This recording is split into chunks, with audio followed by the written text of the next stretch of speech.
हम बात कर रहे हैं मध्य प्रदेश स्तर पर। जिस प्रकार से हम पर्यटन स्थलों की बात करें तो आज भी ओरछा के अंदर भगवान राम का मंदिर पूर्ण तरीके से अलग जगाता हुआ दिखाई दे रहा है। भगवान राम जो कि रामलला के नाम से माने जाते हैं और विशेष यहाँ भगवान राम को एक राजा के नाम से भी प्रसिद्ध कहा जाता है। बताया जाता है कि यहाँ कुछ साल पहले 1558 ईस्वी से 1573 ईस्वी के बीच राजा मधुकर शाह द्वारा बनवाया गया एक किला है, जिस किले में ओरछा के तत्कालीन महाराज मधुकर शाह बांके बिहारी यानी भगवान कृष्ण के उपासक थे, जबकि महारानी भगवान राम की उपासना करती थी। इस बात को लेकर दोनों के बीच काफी विवाद भी होता था। एक दिन महारानी ने यह निर्णय लिया कि अपने प्रदेश में भगवान राम की स्थापना कराई जाएगी। इसी कारण वे राजा को बिना बताए अयोध्या निकल गई, जहां घोर तपस्या करने के बाद भगवान राम उनके साथ बाल अवस्था में चलने को राजी तो हो गए, लेकिन ओरछा छोड़ने से पहले महारानी ने अपने सेवकों को चतुर्भुज मंदिर का निर्माण कराने का आदेश भी दिया। उधर जब राजा को रानी के चले जाने का पता चला तो उनकी ये विशेष अनुपस्थिति में चतुर्भुज मंदिर के निर्माण कार्य को भी राजा के माध्यम से पूर्ण करवाया गया। कुछ साल बाद रानी भगवान राम को लेकर ओरछा पहुंची और अपने महल में भगवान राम को रखा। जब चतुर्भुज मंदिर में उनकी स्थापना की बात हुई तो भगवान राम ने महल छोड़ने से इनकार ही कर दिया। कहा जाता है कि भगवान राम ने रानी से एक शर्त लगाई थी। शर्त ये रखी गई थी कि अयोध्या से रानी अगर तुम हमें लेकर चल रही हो तो जिस जगह पर आप हमें विराजमान करोगी फिर हम उस जगह से उठेंगे ही नहीं, आपको वहीं स्थापित करना पड़ेगा।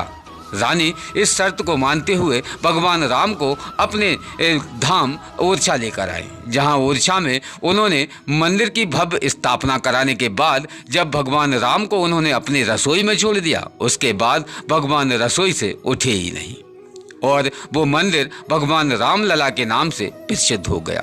आज भगवान रामलला का मंदिर रसोई में ही प्रसिद्ध कहा जाता है।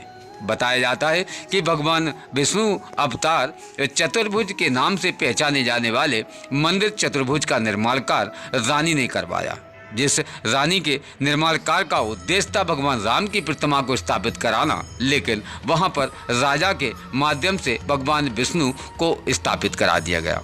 भगवान विष्णु का विशेष रोज दर्शन करने के लिए, नियमित दर्शन करने के लिए किले से ही रानी और राजा उनका दर्शन और आरती दीदार किया करते थे।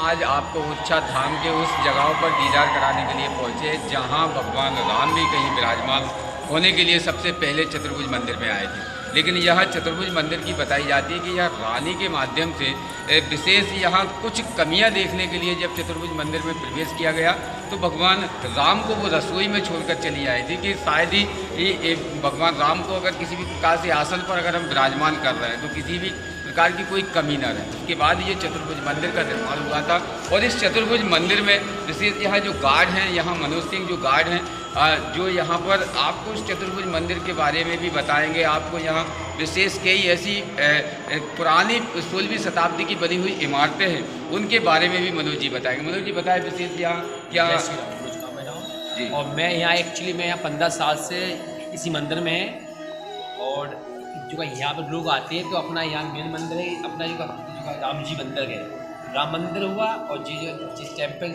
चतुर्भुज मंदिर, इसके बाद फूलबाग है और ये अपना ओरछा का महल है, इसे बोलते हैं राजा महल। इसके पीछे जहांगीर महल भी है आज भी। उसके बाद उसके बगल में उसे बोलते हैं शीश महल, जो का होटल भी है। यहाँ ओरछा की जो नदी बेतवा है उसके बगल में उनकी जो छतरियाँ हैं और फिर घूम के जो लक्ष्मी मंदिर भी है तो उसमें लक्ष्मी मंदिर पेंट है।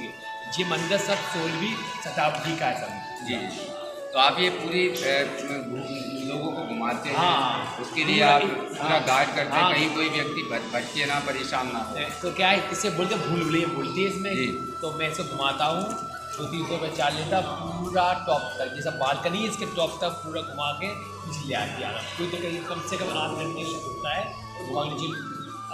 चतुर्भुज मंदिर की अगर बात करें तो चतुर्भुज मंदिर में जो बुर्ज हैं जिनके पुलर पर ये पूरा मंदिर खड़ा हुआ है और इस चतुर्भुज मंदिर में भगवान राम को विराजमान होना था, लेकिन यहाँ जब रानी भगवान राम को अयोध्या से लेकर आई थी, क्योंकि वो बहुत बड़ी भक्तिन थी और सपने में भी भगवान राम उनको दिखाई देते थे, तो भगवान राम को लेने के लिए जब वो अयोध्या से यहाँ आई तो यहाँ उन्होंने, रानी ने भगवान राम की प्रतिमा को अपने किचन में ही छोड़ दिया, जहाँ किचन में ही आज भगवान राम विराजमान है। और आज रामलला के दर्शन करने के लिए यहाँ भक्तों की काफ़ी लंबी भीड़ लगती है। लेकिन चतुर्भुज मंदिर की बात करें तो यहाँ भगवान विष्णु भगवान को यहाँ विराजमान किया गया है और विष्णु भगवान भी यहाँ विशेष भक्तों पर अपनी श्रद्धा अनुसार जो भी भक्त आते हैं उनकी मन मुराद भी पूरी करते हैं। तो ये चतुर्भुज मंदिर में विशेष जो बुर्ज बनी हुई है, जिन मंदिरों के ऊपर जो पुलर से पूरा मंदिर खड़ा हुआ है, उन मंदिरों के लास्ट तक कोने तक पहुंचाने के लिए मनोज सिंह का विशेष योगदान देखा जाता है, जिसके लिए ये आपको गाइड करते हैं, आपको पूरा मार्गदर्शन देंगे और मंदिर के आसपास सारी उन दृश्यों से अवगत भी कराएंगे। विशेष चतुर्भुज मंदिर से अब आपको जोड़ते आगे नेक्स्ट स्टोरी।